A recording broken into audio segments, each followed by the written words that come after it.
The Behind Ears podcast crew would like to thank the following sponsors for their generous support.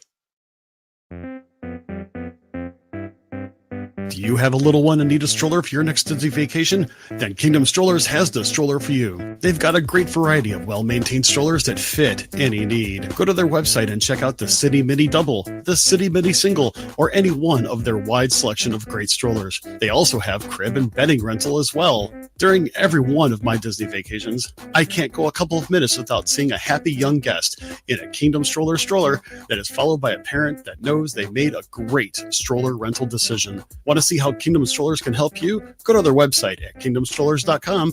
That's kingdomstrollers.com.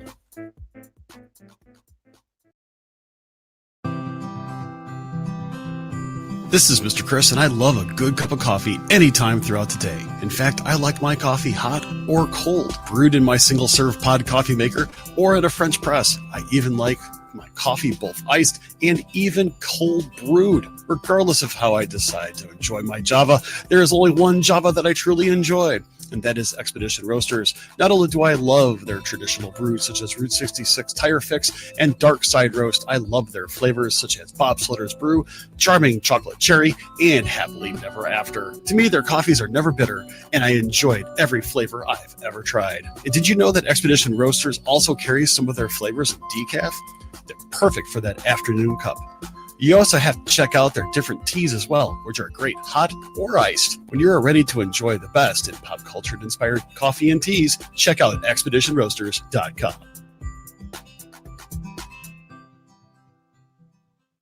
Are you looking for a travel agent who has over 20 years of experience to take care of your Walt Disney World vacation, or your Disneyland vacation, or your Disney Cruise Line vacation, or even those non-Disney vacations? Contact Mickey Adventures by Brandy. Her services are fee-free, and she can take care of all the details for you. You know, things like ADRs and fast passes for you as well. Mention the show and get a Disney gift card if you book a 3-night or longer Disney vacation with park tickets with her. Contact Brandy at mickeyadventures.com. That's Brandi at mickeyadventures.com, or give her a call at 774-400-3541.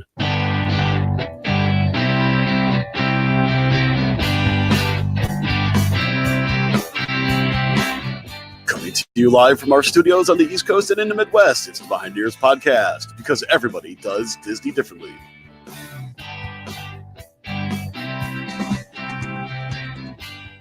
And welcome back, everybody, to another episode of the Behind Ears podcast. I'm your host, Mr. Chris. How are y'all doing tonight?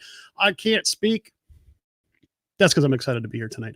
We are going to have an absolutely great time on this episode, this live recording session. It is the Monday after Thanksgiving. All of our leftovers are gone. But I guarantee you during this episode, we're going to talk about some food stuff as well. But here's the deal. What I love about December, and while I miss Danny, I get to talk to a lot of really awesome people. And for the longest time, I have been wanting to talk to somebody who, I guess you could say, really knows their stuff in regards to Fort Wilderness. And so tonight, we're going to talk about that. And it just so happens to be that this person also considers herself to be a professional food blogger as well. And by all means, we haven't had a good food conversation in a while, so that is definitely something we're going to do. You're probably sitting there yourself, Chris, who do you have on tonight? Well, I have got April coming on the show from the Disney Camper site. Over in there. Hi, guys. Hello, April. Good evening to you. How are you doing today? I am great. I'm a little stuffed and fluff, like Winnie the Pooh would say, because, it was Thanksgiving weekend, and I totally indulged myself in everything under the sun I could find. Did you do a traditional turkey type dinner, or did you do something a little off ordinary, so to speak? I'm a Southern girl, so we did something a little bit different. We deep fried a turkey, and we had some collards, as well as some other fixins. I call it stuffing, not dressing, by the way. But as a Southern tradition, we deep fry our turkeys. Really? Now, I did deep fry a turkey last year, and my house is still standing despite that effort. Good Didn't for you. didn't do it again this year, but it was very, very good. That one year. This year we did a traditional turkey baked in the oven. Um, Unfortunately, I will say that it was a double baked turkey. It was one of those things where I started carving it. Everything's really good. All of a sudden, I looked and I'm Oh. like, wait a second, that's not totally done. Back in the oven, back in the oven. We had enough. We had enough to start off with. I'm like, okay, fine, not a problem. And you don't want to know something? It was still really good. And of course, this past weekend we There you go. had turkey pot pie to go along with it. Ooh yeah. Um, my daughter made what I like to refer to as my mom's signature broccoli casserole, which is like broccoli and cheese whiz and Cheez Its and Did you say Cheese Whiz and Cheez Its? Oh, now I'm so curious as a foodie person. My husband loves Cheese Whiz, and my daughter loves Cheez Its, so I'm kind of curious. But I'm gluten free, so I can't. But I'm curious to even have to send me the recipe on that one. I will have to. It was one of my mom's recipes. My mom is also, a Southern girl herself, and I'm sure there had to be some sort of some sort of Southern influence into that recipe as well. But we're going to get more into the food part here in a minute because we can't just start right off. Bring it. Oh, like I tell you, we're going to have some fun with that later. I'll tell you right now, April. So first off, why don't you go ahead and introduce yourself? I don't think I did justice introducing you and some of the sites that you're a part of and some of the expertise that you have in Okay. the Disney realm.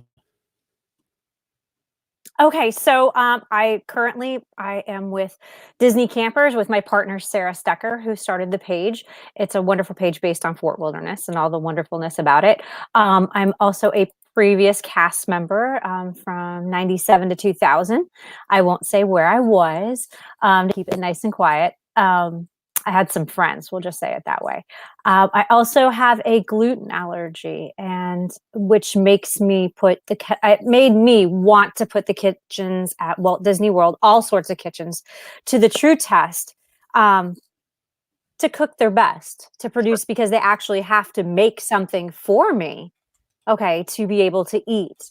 So I want them to make it as savory, as delicious, as enticing, and make me want to come back without having a reaction of food.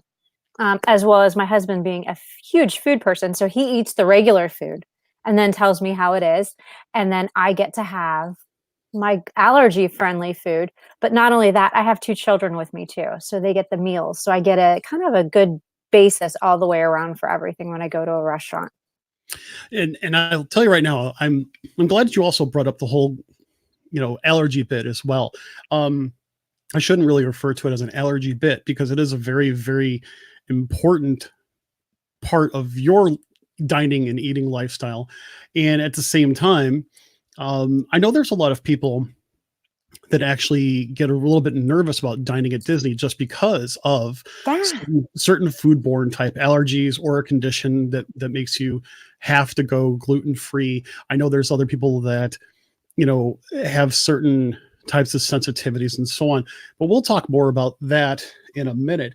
Sure. So let me ask now, you're a local right now, still in the Walt Disney World Yes. area. Well, I'm in the vicinity. I'm an hour and a half southeast of here, the other Disney resort, Disney's Vero Beach Resort. I'm in that area.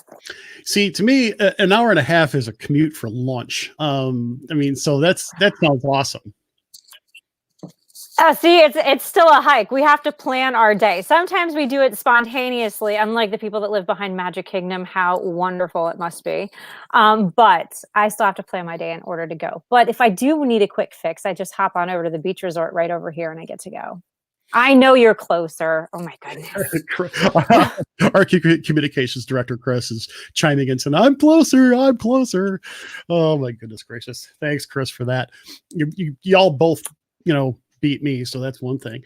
Now, being a part of the Disney Campers Facebook group, I know this is going to sound silly and maybe a little presumptuous, but something tells me you like to actually camp at Disney. I feel like I could live there.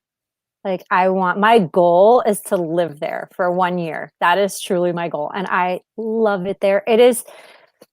Let me just put it to you this way, because you haven't been there Not, yet. I'm going to get you to camp there, though. You're going to do this. You're doing this. Okay. You're doing this. But the days when you were a child and you went outside to go play and ride your bike, where telephones, computers were just null and void, that is Fort Wilderness still to this day. There is something magical once you enter those gates and you enter that area that takes you back to wanting to yank out your bicycle, ride a bike, meet your other fellow campers that are still so willing to bring you lighter fluid to light your grill. I don't have any salt. I can borrow it. We walk, and I told you earlier, we walk our dogs in our pajamas, and it's okay.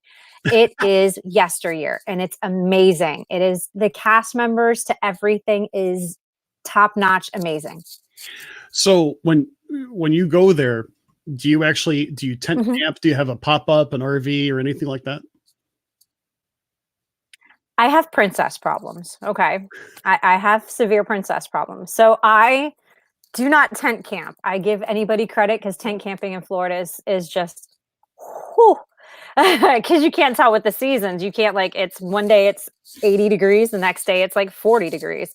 So tent camping, you just don't do. I have a fifth wheel, a 45-foot fifth wheel toy hauler that I have. It's 2 bedrooms, 2 bathrooms. So I have princess problems. So it's like carrying my home with me, and that's what we camp in. And we go so much. We go about once a month. I'm thinking a 55-foot fifth wheel is more like dragging your home, because I mean, let's face it, that's a commitment in my opinion. I mean, I'm a car guy. I also love trucks. I love big trucks. So obviously you've got a big truck to pull that puppy with. I do. I have a 2011 Dodge Ram 3500 Mega Cab dually. That's Tim Allen. Yes. Honey, I'm a car girl. I'm a gearhead, so we could chat all night about those too. My gosh. Oh, my favorite guest host ever. Anyway, so, I have a feeling you are coming back before the end of the month. Anyway, so you awesome. So you pull a fifth wheel, and first off, why don't you tell me a little bit about your trailer? I mean, I have one of my best friends across the street. He's got himself like a 25-foot Class B. I think it's okay. And it's really, really nice, and I really like it. So there have been times where he and we would caravan down. I'm in my truck. Okay. He's in his truck. We go down and so on and so forth. And I always watch out for him because I want to make sure I don't get him in the wrong lane because he's big. Tell me a little bit about your trailer, and I'll say how it solves some of your princess problems. My camper has a full kitchen. It's got a shower. It's got 2 showers with bathtubs. So I like to take a bath. I'm a bath person. So, but it's got a fireplace, the couch, queen size bed. It's amazing. I can't tell you I'm able to put my golf cart in it. So I don't have to rent a golf cart, and I don't have to worry about piggybacking, because in the state of Florida, you can't double back on a trailer. So you can't tow 2 trailers at the same time. Okay. So I can't tow the fifth wheel plus a utility trailer behind it, because that would exceed the towing limit in the state of Florida. So we have a toy hauler, and being that we have 6 kids, 4 of them are grown and out of the house, but that doesn't mean they stay away. They find out mom's at Fort Wilderness and they show up. And then I have 2 younger ones. So it has a loft. It sleeps actually 10 people. So it's really amazing inside. I know. See, you could come camp in my back. You don't even have to stay. You could just stay in my camper and you're good. There you go. Wow. So that's almost Grand Villa size, since the sleeping capacity that's towed behind a rig. I like. Yes, but don't get me wrong. I still go and I still stay at the resorts. I've stayed at the beach and yacht and beach club. My goal is to stay at least one time at each resort, just to have that experience, and that way I can write about it and have what's the feel of each resort like. Very cool. Jake is calling you out and also saying, "Hey, don't forget about the 3 air conditioners." Well, when you can only run 2 at one time. Oh, okay. Yeah, you're a little limited in the sense of power consumption at one full time. I am. So okay, I have to ask this though. The idea of, let's say, holiday decorations at the resort, at the campground, it's legendary from what I hear. So are you the one of those people that contribute to that delinquency of just totally going all out on your decorations and such? Brace yourself. Okay. It's a thing. Hey! Oh my goodness, sorry. That's Alex from Pleasure Island. Oh So yes. sorry. Yeah. Yes, we met at Pleasure Island a long time ago. Sorry. Anyways, so yes, I am part of that. I, however, did not get into it till a few years ago. I met a wonderful lady by the name of Kathy Kunkel, and she inspired me. I'm on the annual pass holders page. She used to have the pirate ship, the whole front of her camper. Disney had done a commercial based off of her campsite for Fort Wilderness, and they ran it for a long time. And unfortunately, she just recently passed away from cancer. But she has inspired so many people to decorate their campsites for Halloween that it has become one of the largest traditions. And she swore, she says, April, you got to pick a theme and you just got to go with it. Don't just go out buying all these blow ups and wasting your money on this stuff. Got to pick a theme and run with it. And so everybody has just gone like Jurassic Park, and there's a cemetery. There's just some of the most coolest things I've ever imagined. And not just Halloween, but Christmas too. Christmas is absolutely magical and gorgeous there. That just everyone goes full tilt with the decorations. It's amazing. I hear it's pretty epic. I mean, I'm here. It's like, when I say epic, I mean, it's not only well done, but it's elaborate. I mean, it's not just, oh, here's a Santa Claus, here's Mickey as a Santa Claus, or I mean, it's lights, it's decorations, it's things that are very well thought out that covers the whole lot. You know, that you're on, your whole vehicle, your trailer. Yes. Oh, like, yes. Even I had some ladies, Amy and Colleen Gwynn. They did the Haunted Mansion this year, and they've done it the past few years. The Haunted Mansion over in the 1600 Loop, and Mike does a walkthrough at Christmas in the 1600 Loop as well. That is just something that everyone, a time-honored tradition for a lot of families. They've come to Fort Wilderness and said, well, I have to go do the walkthrough in the 1600 Loop. You know, that's just what we come and do every single year. And it's amazing to hear all the stories of all the different families over the years of what they've done. now you say that you bring your own golf cart, and I know that Yes, sir. the resort itself is very large in how it's laid out. Yes. Do you find it to be a necessity for most people to have a golf cart, except for obviously those that are in the outposts that are more near the transportation? You find it, especially like the larger rigs, do you get stuck further out, so to speak? No, all loops are accommodating to all sizes except for the tent and pop-up sites. There's 2 tent camping sites, and then there's obviously primitive, and then they have several cabin loops, but they have all the loops are accommodating to all sizes within Fort Wilderness, but it is very large. You don't necessarily have to have a golf cart, but there is a reason why they rent them to you.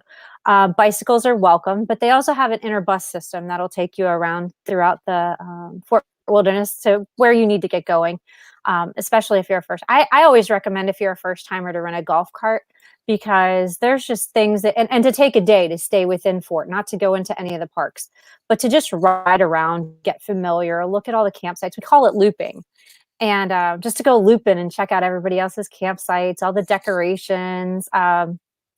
There's so much to do. And you're right, it is very spread out from the front all the way to the back by the boats. Everything is just kind of like everywhere, along with the meadows is in the middle. It's kind of like the hub of everything too. That's where you find your recreation area.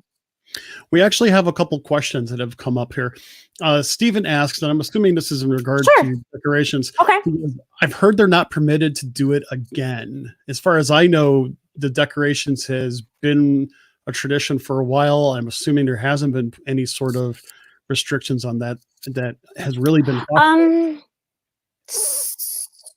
So this is a touchy subject. This year, Walt Disney World, the management of Fort Wilderness tried to put a limit on certain decorations. You couldn't technically walk through any sites without because they were afraid of safety being an issue. So you couldn't walk through it to go onto the site per se, like you used to be able to. Disney's first thing is safety. Always safety is number one. So guests had to walk to the outside of like the Haunted Mansion, unlike how they used to walk through it. Yeah, that's so therefore, you know, because they didn't want them to trip over any cords, hit their heads on anything. That's a liability.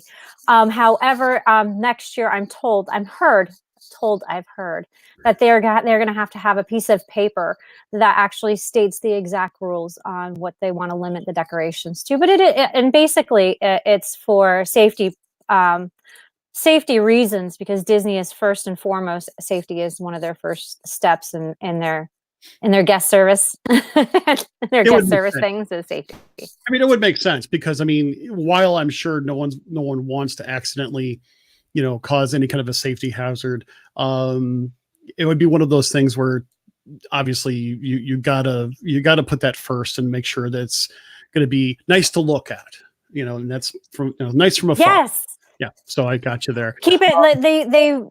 They want to keep it flowing, because what they had this past year and the year before was everybody was going into that one loop and the traffic was backing up, and it was actually becoming unsafe for a lot of the guests. So this year they ruled out golf carts entering that one specific loop to keep the little ones safe. So, and they kept directing traffic to keep the flow of people flowing, going smoothly and swiftly throughout the loop. Well, that's really cool. I'm glad to hear that. I mean, it's just nice that they being Disney, pay attention to those details so that everybody has fun in the spirit of things. I think that is really, really cool. Jessica asks, are there places where you can actually rent campers down there to camp? I'm assuming. Yes. Okay. So Disney has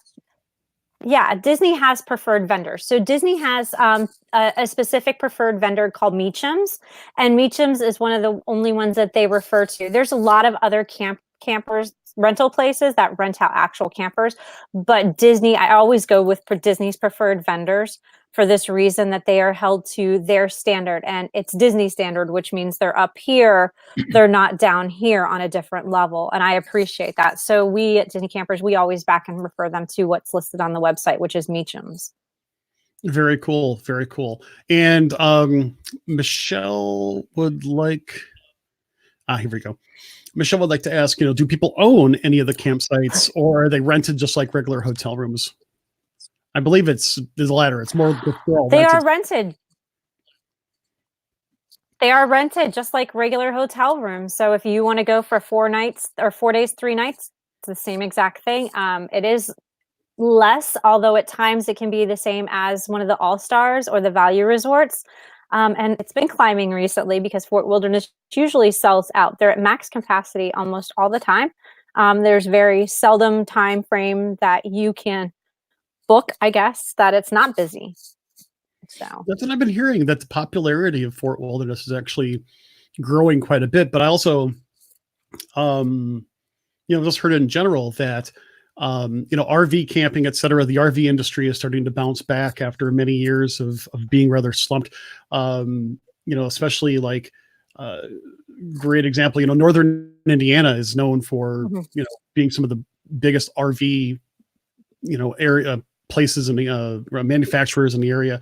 So it's like, that's obviously big for my local economy, or my state's economy, I should say. But now they're coming back with, seeing the big gigantic motorhomes all the way down to your, intro level pop-ups and so on and so forth. And so I can understand where it would be a growing resort to actually be at. And yeah, one of these days, I think I keep on telling my wife, if we just crash, I just said, let's just go ahead, just pop up a tent for one night. And she's like, it's fun. My son and I will do it. My son camps. In fact, my son for 2019, I think I could be slightly mistaken on this, but he camped probably close to 30 nights outside this past year. So wow, good for him. my son is an Eagle Scout, and he loves to go. Okay, there you go. Yeah, and I love to go camping too. I love to go camping with him. My wife is like, I love to go camping as long as it's inside a Hampton Inn. So I'm trying to get her to. You know, She's like me. yeah. So here's a great example. So you could always rent a camper, okay, and you could have a camper and with an area, and you can get a site that is big enough to be able to put a tent on it, so your son can still tent outside, but yet you have a camper inside. Disney also rents tents to those that don't have them or are flying down and traveling. They rent tents out. So. Sounds like a plan. Let's see. So Jess also kind of follow up the question about the preferred vendor. Do they drop off the camper for you? Yes, they drop it off at your level concrete pad, which is beautiful. It's a full hookup. It has everything that you need from cable, water, electric, sewer. Everything is hooked up for you. The preferred vendor should come in and set everything up for you and have everything ready to go so that when you arrive at Disney or you arrive when they arrive, and they should already have it there for you. And you were Disney saying, is amazing like that. I'm telling you. It sounds like, I mean, it could be a nice turnkey solution to say, hey, I want to go camping, but I don't. Yeah. I know if you try to rent an RV and you try to drive that puppy across country, I know it can get. It'd be like the Griswolds. It's like the Griswolds or the movie RV with Robin Williams, which is one of the best RV movies of all time, if you think about it. Ranks right up there with Mickey's Trailer as a short, which, by the way, is on Disney Plus, if anybody asks. So one of my favorites. Oh, it's absolutely. You know, would you believe that is actually like as an advisory on the description for that video? And I'm thinking it's because you're not really supposed to get out of your car while you're driving your trailer to get breakfast in the back that Goofy makes. I'm just saying. Go figure. Too many Tide Pod eaters in this world. That's what it is. Sorry, did I say that? We'll just edit that later. No. So Linda says, can I post a vendor for the campers that Disney recommends? That's Meachum. Is that MEECHUM? MEACHUMS. I think it's Meachums, I believe. Okay. I can't. Don't get me on. I did not rock in the spelling bee, and thank you, Jesus, for the laptops having like the little spell squiggly check on them. Okay. There you go. Yes. So I'd look. I'll post it up here, and so kind of everybody take it. Mm-hmm. Take it for face value. Disney obviously will help you with that, if in the sense of pointing you in the direction. So let's see here. Melissa just wants to comment, I love camping so much, hasn't gone in years, but her hubby thinks it's more work than it's worth. And Jake also mentions it's a lot of work, but there's a great value to sleeping in your own bed. I could see that. A lot. Well, it's not only that. It's not only just sleeping in your own bed. It's the fact that you can cook and save money on meals in itself, being there in your own camper. You don't have to worry about packing. And if I miss something, you just place an entire set of clothes in the camper, and that's where they stay. We have those, like our swimsuits, a whole set of swimsuits stay in the camper, towels, everything. So you have one for your house, one for the camper. And when you leave, it's just, you're just hooking up and going. It is what it is for each individual person. But like Jake, I know Jake, but Jake goes and cooks every meal. He's already preset. So you're saving at least $50 on a family of 4 quick service by just, you're saving so much money by just eating at your camper. So, and a lot of times, especially if you want that flexibility. I mean, as a DVC member, I have actually, when we would stay in the 1 and 2 bedrooms and at the Grand Villa, when we had like a whole bunch of people there, I love to cook breakfast. Breakfast is my love meal. I love to cook people breakfast. I love it for people to start off the day with a fabulous breakfast. And so I love to cook breakfast. And the thing is like you said, you go down and have a decent breakfast and you're still looking at $12 to $14 a person. Whereas, you can make it yourself for $3 or $4 a person. And granted, if you plan your days out right anyway, the fact of the matter is that you can still have yourself a nice breakfast and go out to the parks when you're ready and not feel stressed out. I know there are some people who are like, I'm on vacation. I don't want to cook. And I'm like, that's fine. because, you know, you don't have to do that, but it's nice to know Mhm. the option is there, especially, Mhm. you know, I'll say, especially if there's food allergies involved, you know, Yeah. it kind of helps that whole situation out.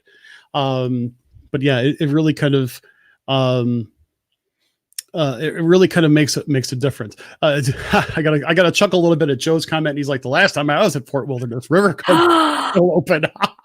Oh, it's a sad time, my friend Joe. Well, that could have been as early as 2001, 2002, because it was still open then. So that's not that, it's long, but it's not that long ago if you really think about it. I uh, think that was the last time it was uh, open. our Don't friend hold me to that. and our friend Brandy says, "Hey, I spent the day at the campground this year. Rented a golf cart, roasted marshmallows with Chip and Dale, and it was great. Can't wait to camp there someday." And I think that is just, I think that's really cool. George says, we've said this for years. He has a 40-foot pusher and drove every other month Mhm. from Ohio. Oh man, first off, whew, you're brave, my friend. High five. High Absolutely. five with that one. That's a long haul. That's Well, it is. 15 to 18 hours. And probably around 15 hours to, or well, yeah, right, 18 to 15, Mhm. depending on where you're starting to stay. Because it takes me 18, 19, depending on traffic. My best time is 18 and a half hours from where I'm at. And going through the mountains is always a challenge with any big rig whatsoever. I'll tell you that right now. It's kind of funny. Chris says, when I'm on vacation, non-Disney vacation, he says, all I need is a fire, a comfy bed, and a full cooler. So I like that idea. You are my husband. That is my husband. So this is a tip for all you ladies that have husbands that come to camp at Fort Wilderness. This is what I do with my husband. I set us up with some passes for the day, some fast passes, and I have a schedule. We go in on the fast passes, we do them. I then proceed to leave him with a cooler of beer and a like reclining lawn chair.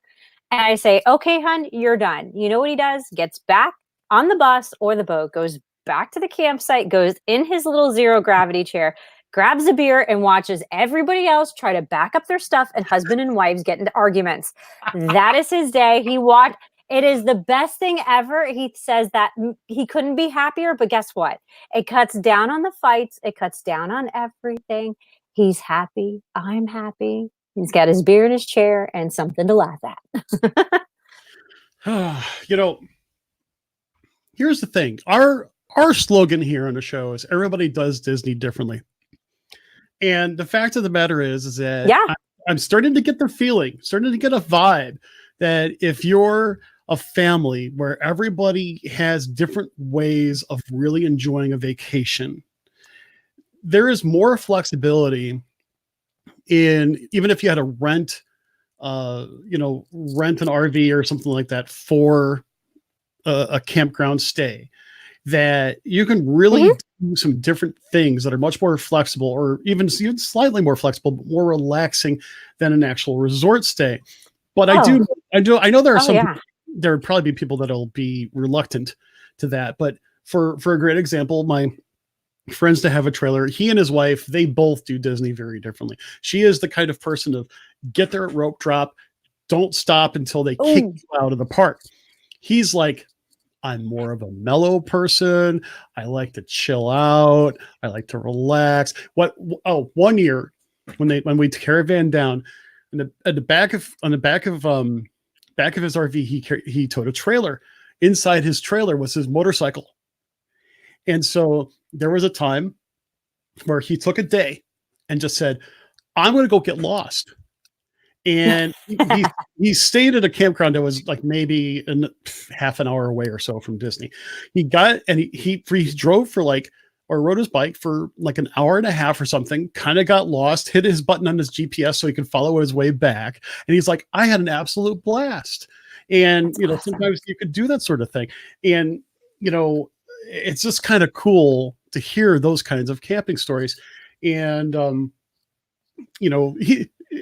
for him, I asked him, I said, are you ever going to stay at Fort Wilderness? He's like, I don't know, because right now he stays at a campground that is a part of a timeshare that his family owns, Oh. his family owns. So he can get a spot like for next to Oh. nothing, which, let's face it, sometimes sometimes the cheap factor, the cost, Gotta you got to do it. You got to do what you got to do. I understand that. You got to do what you got to do. But Fort Wilderness is like that, where you could get lost and just relax and enjoy. They have horseback riding. They have pony rides. They have Segway tours, archery. They have so many different activities for everybody to do. It's crazy. They have sport fishing or bass fishing. You can run a boat on the Seven Seas Lagoon. It's great. I think it's actually really cool. And also, Brian actually brings up, don't forget that there are also cabins. It's in the That's right. of his room. Have you stayed in the cabins before? Yes, I have. I actually, I was treated. I'm going to say treated, because I got to stay in the cabins in the 100 loop, which are like extremely hard to get to. They're actually the only 2 cabins that are next to campsites, and I was able to stay in them. They're pretty amazing. I loved it. They have everything that you need except for the food, but you can order it through Garden Grocer. They have a delivery service for groceries that you can get delivered to your room, and it will be in the cabin when you're ready upon arrival. But it's nice. It's very woodsy with rocking chairs on the front porch. Well, at least the ones in the 100 loop did, and they had their own fire pit and their own grill. But it's amazing. I highly recommend anybody, if you're considering Fort Wilderness, you don't want to jump into an RV, you can always take one night and go stay in the cabins as well that they have. They have loops and loops and loops of cabins, and they decorate just like the campsites do. I hear that. I mean, I could see where that would be, that would be a lot of fun to do as well. I know that at one time to stay in the cabins was very comparable priced to a moderate resort. Correct. But the cool part is that you can sleep 6 rather than just 4. And that was a very big draw for larger families that were still somewhat on a budget. And that was also before the days of the family suites at some of the value resorts, which to me is almost as large, almost costs as much as 2 moderate rooms in some cases. So yeah, I've always wanted to stay at the cabins, and I think I can get my wife to do that. Tell her she's got to stay in the cabins. I mean, that way, her little princess problems are taken care of, just like mine are. And then you get a taste of Fort Wilderness, and then I get to come visit and harass you guys. No downside to this. I think we could arrange something like that. I think if we, hey, okay. Big multi Facebook page meetup at a cabin. Yes, let's do it. Let's do it. And then of course, what makes it really good then?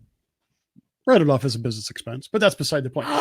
So yes. I as a person that owns multiple businesses, I try to write off as much as I can. I tried to write off my Epcot flower and garden thing underneath my business account, underneath my business stuff, and my accountant's just laughing at me. Oh, I know. I'm kind of pseudo serious, pseudo joking, but hey, like I say, no, I'm serious. I own a lawn and landscaping business. I'm serious. I was trying to write that thing off.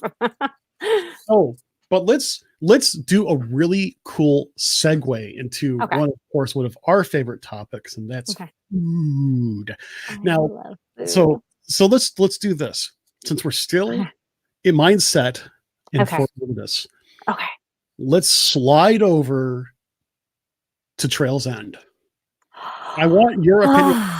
It has been probably 15 years since I've been to Trails End, and the only thing I can say is that in my mind, it was one of the best, hearty, affordable sit-down breakfasts that I've ever had. I still remember that. And as I said, 15 years. I don't think my son was born yet.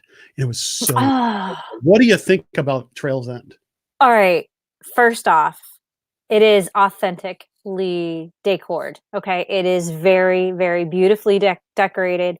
It is a down home country feel when you first walk in, and it is beautiful. The smell, the atmosphere sets you off right off the bat. You automatically feel comfortable. You're welcomed. And the fact that you go up and the food is still as fantastic. The brisket, my husband had to ask because Chef Glenn explained it to me.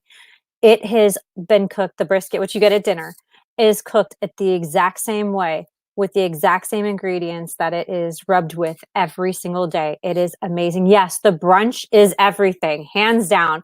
The brunch is phenomenal, but it doesn't matter if you go for breakfast or dinner. I think I recommend each person to take a experience both. The brisket, yes, the brisket, hands down. I have to agree with Nathan here, because quite honestly, you're talking about it. Oh yeah, You mouth watering. Yes. It sounds so, and I love myself a good brisket. I'll tell you that right now. I mean, seriously, we'll have to figure something out. Nathan, we'll have to get together for some brisket. It's as simple as that, brother. So let's do it. Oh yeah, do a dinner. Do a dinner get together. Everybody should go. But not only that, what Chris has got it right. Trails End for breakfast and the Wave for dinner, and that would be fan-stinking-tastic. Chris, I haven't been to the Wave yet, so I am down for this dinner gathering. I'm down for it. Let's do it. But if you're at Trails End, there's a few things that I always recommend. The fried chicken is phenomenal. Tastes great, even if you get it at P&J's takeout that they have there. The brisket is my husband's top of the list. The salmon is always cooked perfectly. It's never really dried out, which you can easily dry out salmon very quickly unless it sits under the heat lamp, but it never sits long enough. And the fact that they consistently are trying to change up for different things on the buffet bar is amazing. I love that Chef Glenn and Steven and the rest of the staff that are in the kitchen try to open up taste buds. Like there's a delicious heart of palm salad that they have. So delicious, but most people don't ever get to experience hearts of palm, which is hearts of palm is cabbage, but it's palm cabbage in the South here. It's really good. It's delectable. It's so tangy and tasteful, but it's something that I encourage everyone to try to go and taste and have. Yeah, I could definitely see that. I could definitely see. Oh man, it sounds so good. Okay, we have to move away from that, or else I'm going to be like booking a trip just to go down there. And the funny part is, a couple of weeks ago, Jessica was talking about how she did a 1-day trip to Disney, and I'm thinking to myself, if I could do a 1-day trip to Disney, eat, and then come back. Okay, we won't do that. We won't do that. Not during Christmas. Not doing Christmas. What? Why not? I'm there for 2 weeks. 2 weeks at Christmas. I told Chris that he needs to come visit me while he's here, while I'm there for 2 weeks. So you should too. May have to figure this out. So I'll tell you what. Let's slide a little bit over to just some general dining discussion here. And okay. I'm very curious, since you do a food blog. Would you want to give a shout out to your food blog really quick? Yeah, I have Sarah has set up a wonderful website called www.disneycampersfamily.com, and in there is a section that's all restaurant reviews, and you can go ahead and click on the wonderful restaurant reviews, and through each one that I've ever dined at, even the bars, quick service bars, no one is safe from me. I'm very honest about it. I not only look at just the food itself, I look at the kitchen staff, I look at how things are prepared, how are they brought out, how's the restaurant maintained, even to the temperature of the steaks or the burgers that are delivered to the table. And I usually go with several people, not just one person. It's not just me. It's my husband. It's my children. I usually bring friends along, so I have outside opinions, not just mine with a gluten allergy. I like to hear what everybody's tastes and opinions are. But I'm also not one that I like to call as hosted. I'm one that pays out of my pocket. I don't get things comped. Disney, I go and I don't tell them that I write. I don't say anything. So I'm just like anybody else going to dine there. I don't want to be treated differently either. Yes. I need to pause for a second. Sure. Okay. I know I'm still on the air, but I need you to just hold on for one moment, please. Sure.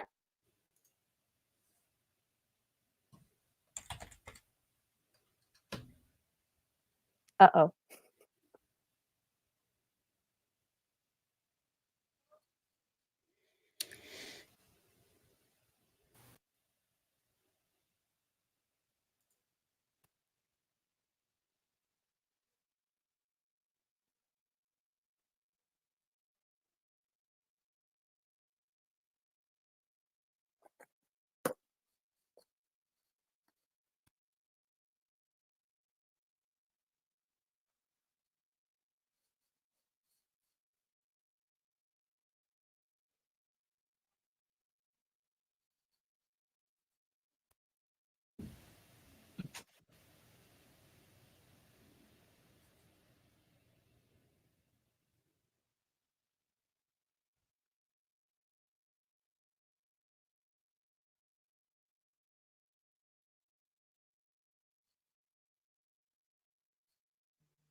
Okay, we're going to go ahead and continue. Give me 1 second. Okay. Everything okay? I'll tell you afterwards. Oh God, I did something. Oh, no, that's okay. Hold on a second. No, it can go. All right. So now let me ask you this. I know I had to make a pause there, and it's going to seem like a little burp to our podcast listeners. So the question I have for you is this: when it comes to you actually writing or critiquing a particular restaurant, and obviously you've been doing this for a little bit, so you're starting to get a little bit of notice from people. Mhm. How do you go about it? And the reason why I ask this question is because we see so many people that go to social media to, I'll say, vent about a particular dining experience. Obviously you've got to keep your cool on a lot of these cases, regardless if it's good or bad or indifferent. Yeah. How do you go about really being able to provide some good constructive feedback in regards to your reviews? Well, okay, so let's take an example, seafood. Okay, we'll use seafood as a great example. Seafood, especially crab legs, can be cooked certain ways. It can be overcooked, it can be undercooked. So when you're at a restaurant and they're serving it, it needs to be consistent. It needs to come out the exact same way. Each single batch needs to be consistently cooked the exact same way and be the exact same way for each guest that comes out. If you don't, you have a hiccup in the dining process, which then leaves one guest with a bad situation. Well, why? What happened? Well, my crab was overcooked, or it was undercooked. Especially with gluten, with food allergies or just even food sensitivities, to have something that's undercooked is really bad. So that's a good example. So I will go ahead and say, well, the crab legs were cooked inconsistently. One batch I got something overdone, one I didn't get done enough. It's just simple things like that. If I look at all aspects, honestly, when I walk into a restaurant, from the cast member that greets me at the podium, how dining reservations were made, how long do I have to wait, how are they handling the seating, let's take an example, 1900 Park Fair. Am I allowed to speak freely on it? Go for it. I mean, 1900. I'm all for sharing experiences, good, bad, or indifferent. It's the context I like to hear, especially. Okay, a lot of people raved about 1900 Park Fair. When I walked in, I was so excited because I just wanted to try the strawberry soup, which I must say everybody must try while they're there. However, going into the restaurant, I was extremely overwhelmed into having it a very tight-knit quarters, difficult for the characters to walk freely. Okay, Yeah. and move about. Not only that, but the sound within the room was hideous. There was nowhere for the sound to go at all. It's So it was so loud. It's probably one of the loudest venues anywhere. Yes. Yes. 1900 Park Fair. And it's so closed in, boxy feeling that you have all these little children screaming and the plates clanking. And it's just, I am at Grand Floridian. I expect a little bit better from them. I expect more grandeur. I expect them to at least have this together and put it in a better venue or set it up for a better venue. But the food wasn't bad. Is it worth me going back a second try? Probably not. I won't go back. But that's a great example of things that I look at in the general, not just the food, because I did love the strawberry soup, but everything as a whole. Was the evil stepmother able to move freely between the chairs? No, she struggled, and there was an escort there sometimes, and sometimes you just wander off and leave her.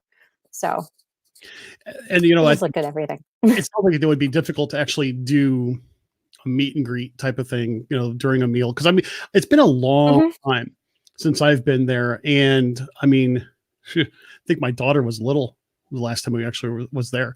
And, it was actually pretty well done back then. Granted, that was probably, gosh, now at this point, probably almost 20 years ago. Um, so Oh, I'm sure they've probably changed the seating to the point where you're coming up with the comments you're talking about now.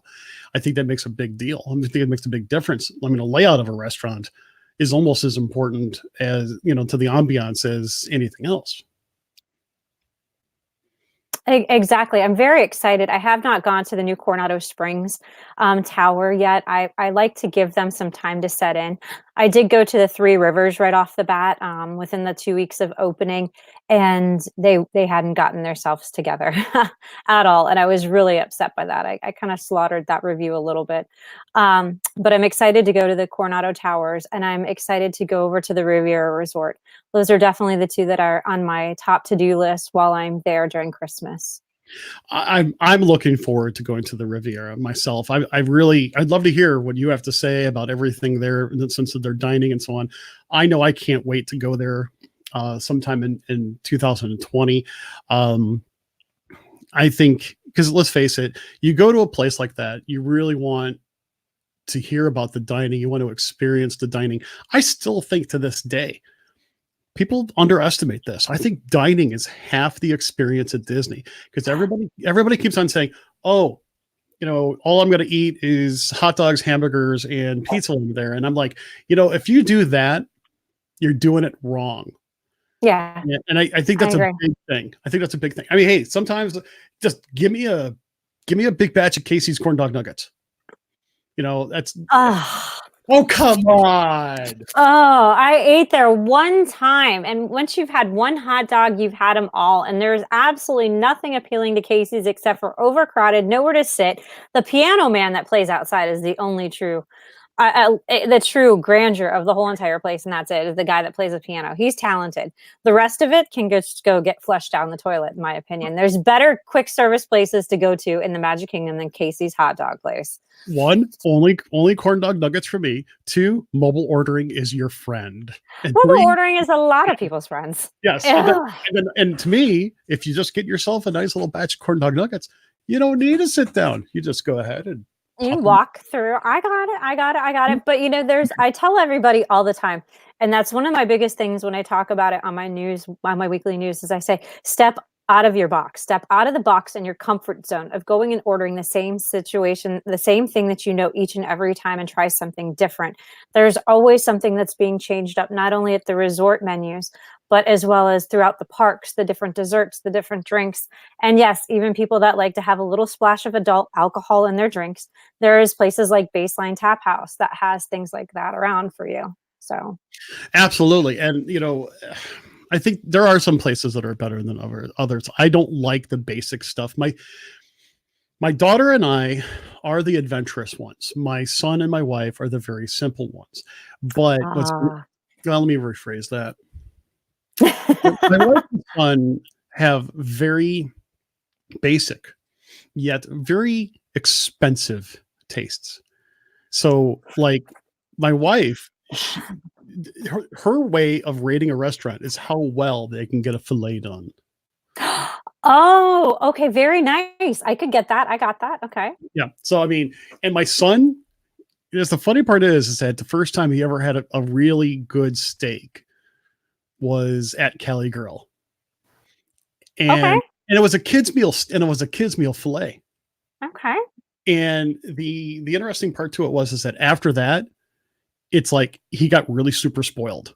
He got super spoiled with, the whole concept of, eating a really good steak, very well done, and so on and so forth.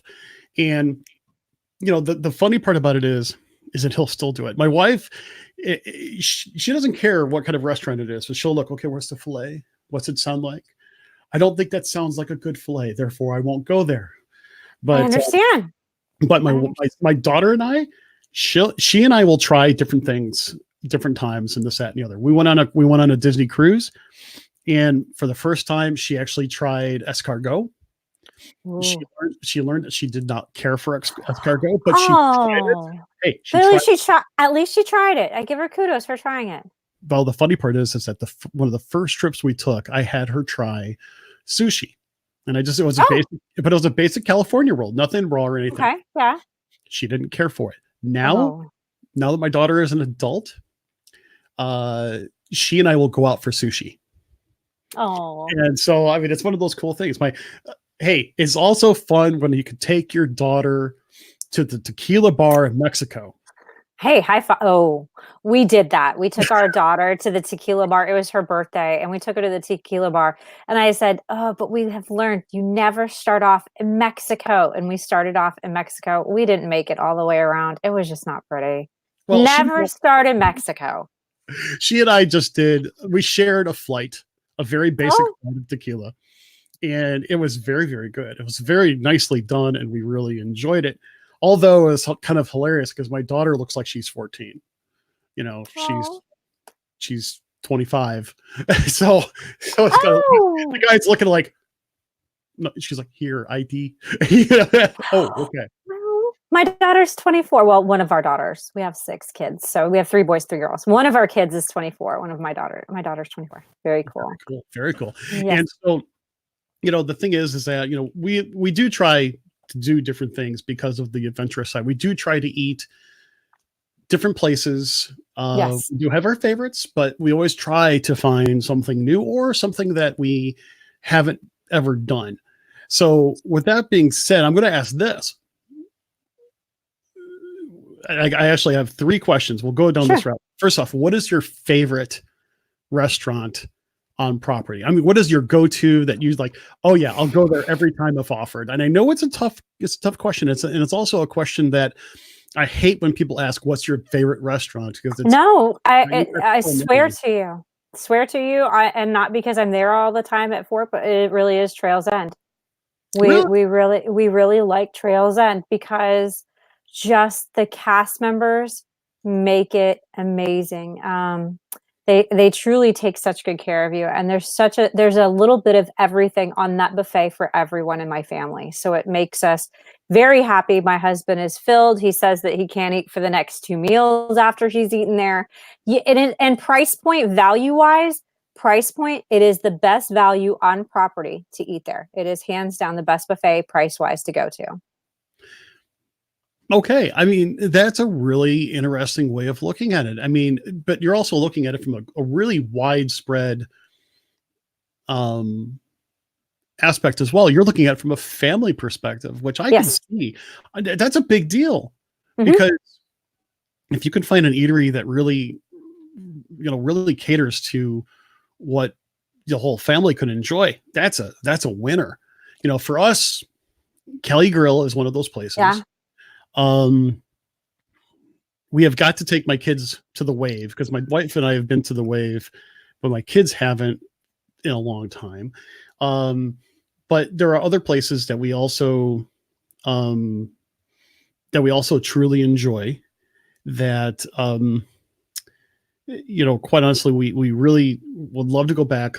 For a great example, Whispering Canyon has been one that we would love to go back. I do like that one. Yes.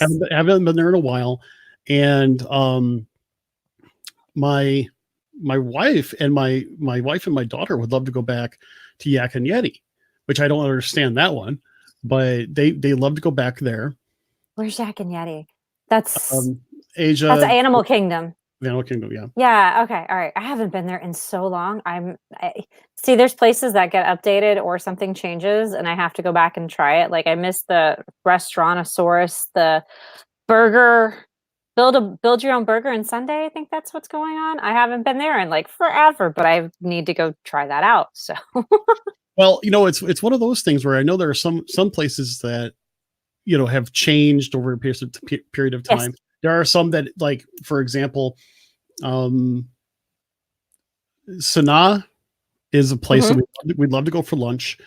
Their breakfast has changed now a little bit, so I want to give that a try. You're shaking your head and you're saying you don't care for it for lunch? I tried Sanaa. Sanaa is the one that's on the bottom floor, I guess, when you walk out, right? Is that the one? Okay, yeah. I've eaten there. For authenticity purposes, I think it was all right. It was great for somebody to step outside and try something different, authenticity wise.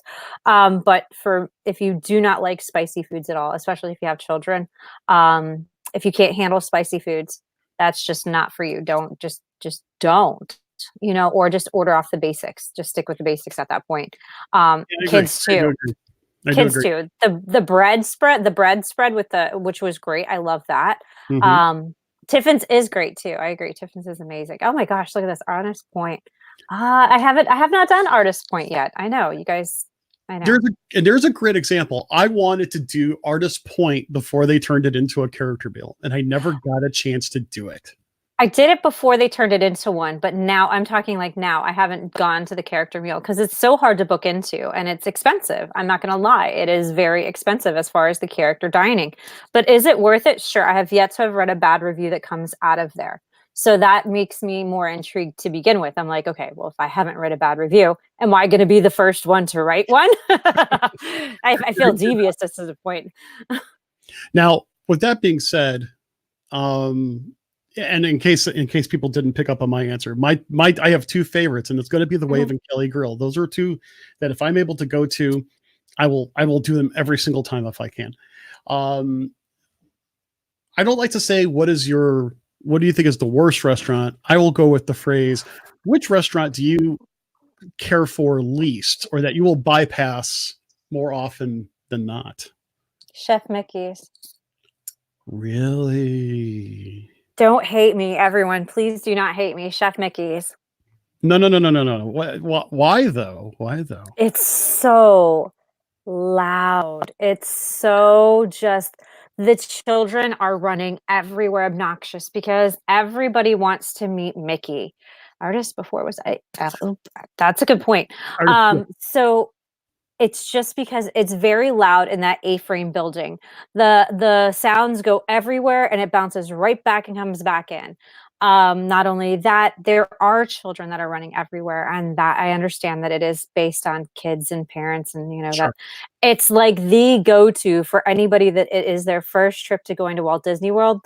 They have to go eat at Chef Mickey's. That is where they go, and the food is basic. It is basic theme park food on that buffet. Nothing is churched up. Nothing is worth writing home to mom about. It's just basic theme park food on a buffet that I've paid more to go just see characters. Yeah, I think George kind of really sets it up right. Yes. He's like, it's overrated, but great for kids. It's a rite of passage. It's almost like you kind of have to.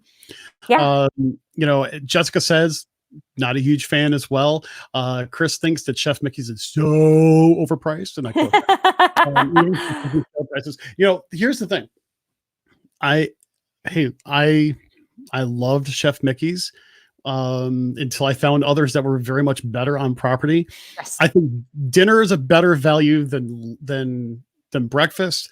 They did have some nice dishes on there. The carving station. There was fish that was on it that I really liked, type of thing. But breakfast is, let's face it, character meal breakfast. You got eggs, bacon, sausage, some kind of specialty types item.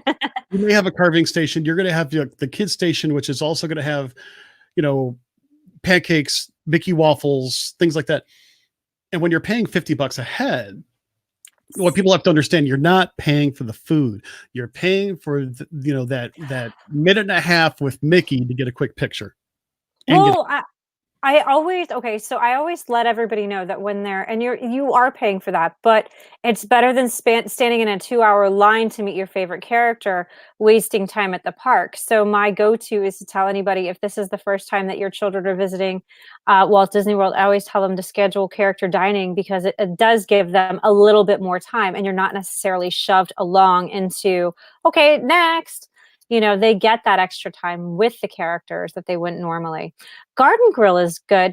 I actually wasn't so thrilled with Garden Grill though, Jessica. I'll be honest with you. I wasn't. It didn't do anything for me to the point where it wasn't that I didn't want to go back. I just wasn't like, okay, that was okay, and I walked away.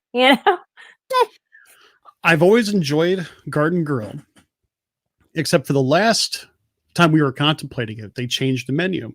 Yeah. And they changed it enough where we said, you know what, we're going to hold off. And we're not pushing it aside forever and ever, amen, or anything like that. We're just going to say, you know what, we're going to hold off because there was just some changes in the menu. We're like, and it was just also one of those things where I do go for the lowest common denominator person in our group, right? So in this case, my wife and I loved it, but my son really didn't. Okay. And so the fact of the matter is that I want him to enjoy the meals. Yes. So we tend to make sure, and we spend we spend months pre-planning our meals and stuff like that, in the sense of trying to figure out where we want to go and what we want to do, especially when it entails something new. And that is one of those things.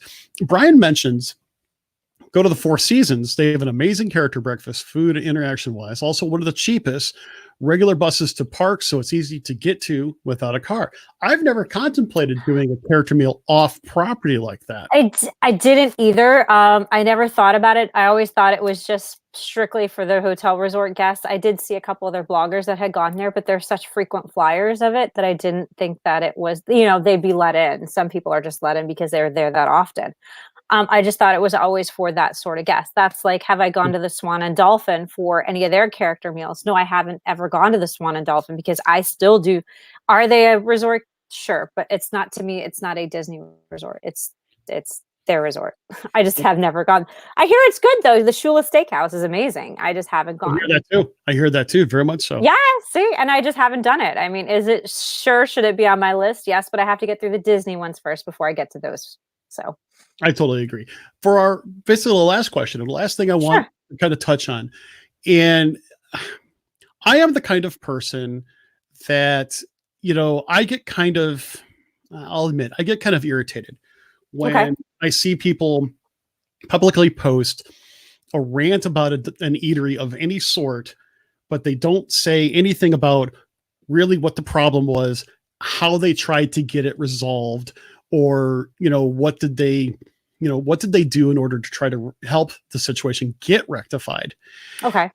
So I guess my question to you, as someone that does a lot of dining and actually takes time to absorb the experience and to write something very subjective on the matter, what would you probably say that if you have, I'll say both a good as well as a not so good experience, what would you say are some of the things that diners should really understand about being able to provide good feedback for different types of dining experiences? Okay. So if your food isn't cooked right, that's a big thing in my opinion. That's first and foremost is the food. I always recommend that they go back to first off the management. Let the management know. That's a big thing. Next, there's a survey. Every guest goes home with a survey at the end of their stay that they must write up the survey and fill it out. They do read these surveys. They have called me on multiple occasions. They've called other people I know on multiple occasions or emailed them back. So I highly recommend that they go to that because that's how things get corrected in the process. For me, if I see something that's out of line, I was over at Old Key West Resort, and I visited Olivia's last year during Christmas, and I watched a cast member that was just bawling her eyes out on stage, and I like got up and I went, and I'm like, you need to go off stage. This isn't where all the this isn't Ponderosa Steakhouse. I'm not trying to be mean, but it's not Golden Corral or anything like that. You need to go and handle yourself. And if you cannot be here at work to handle yourself, where's your manager? Where is your floor manager? Where is you know what I'm saying? That's different. That I took it upon myself and said, because you never know what the cast member is actually experiencing before they got to work. If that person lost someone, they need to go home, obviously. Especially you as a former cast member were relating to her situation. I want everybody to kind of remember that here in this particular context with April, is that because she is a former cast member, she can relate to those types of things probably a little bit better than your average diner. So I think, unfortunately, you lost audio. Give me 1 second. I'm going to go ahead and take her out of the stream, and I'm going to bring her back into the stream. Is that any better? No, it's not. We have lost audio on April. Crap. I hear you. I can't hear anything. Okay.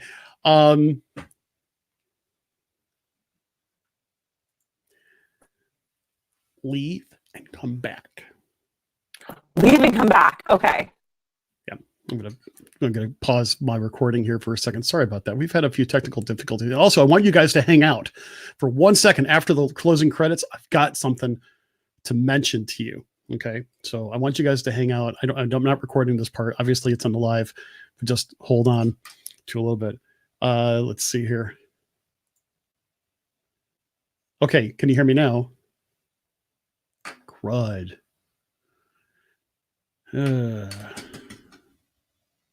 Now I can't hear you.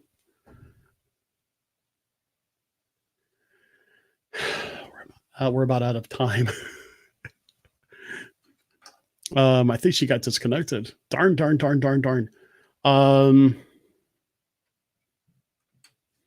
Maybe plug back in your headphones. This is funny. Side language. Nope. Okay. So, all right. So let's do this. Hold on a second. Well, with that being said, here's the thing. I have lost April's audio. I don't know what is going on, but here is the deal, everybody. I've really enjoyed my time talking with April tonight, and I hope that you've enjoyed this as well. I'll tell you right now, I can guarantee you that we are going to coordinate another conversation with April that is going to be focused on her time as a cast member and some of the things that she's done there, and possibly also to continue the food conversation as well. So I do apologize for that, and that the fact that this is actually being disrupted a little bit at the end. So I don't know. April, can you hear me at all by chance? No, she can't hear me. Oh, well. Well, everybody, I'm going to go ahead and press this button. But boy, this has been an interesting one. You heard the show, and we hope you want more. Well, feel free to join us over at our social media platforms. Instagram and our Facebook page can be found at Behind the Ears Podcast. Our webpage is behindtheearspodcast.net, and our email is behindtheearspodcast@gmail.com. And our Twitter handle is @BehindTheEarsPC. And come and join the conversation about all things Disney over at the WDW community page. Don't forget to rate and review the show over at iTunes or Apple Podcasts, as it really helps us get the word out about the show. Also, don't forget to subscribe to the show on iTunes or Apple Podcasts or the Podbean app. Also, you can listen to us on Stitcher Radio, iHeartRadio, TuneIn Radio, and via Alexa and Google Home.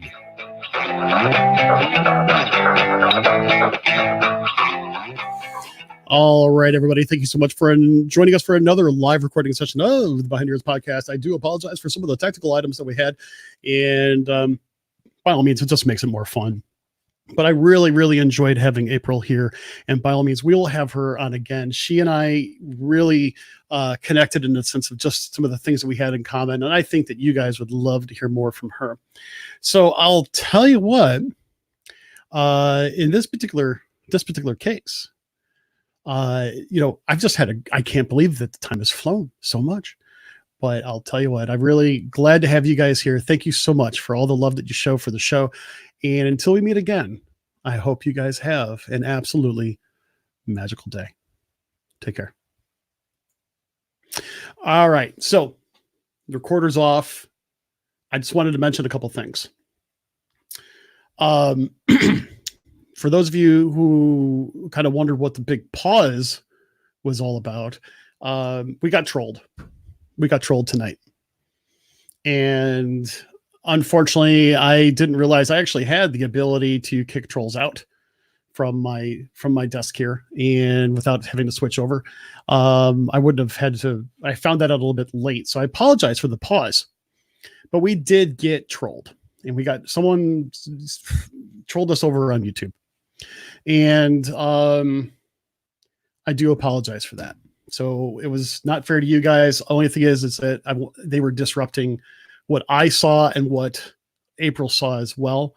And like one comment popped up, I accidentally pressed it. I was trying to actually kick the person out, talking about, there was a comment how people who have gluten allergies is a hoax.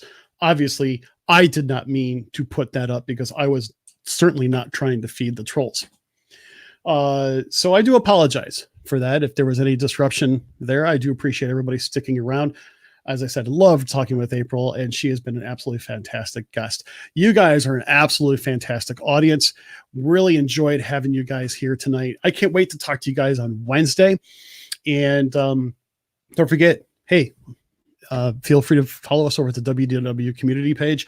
And can't wait to talk to you guys again. So I hope you all have a great one. Thanks a lot and take care.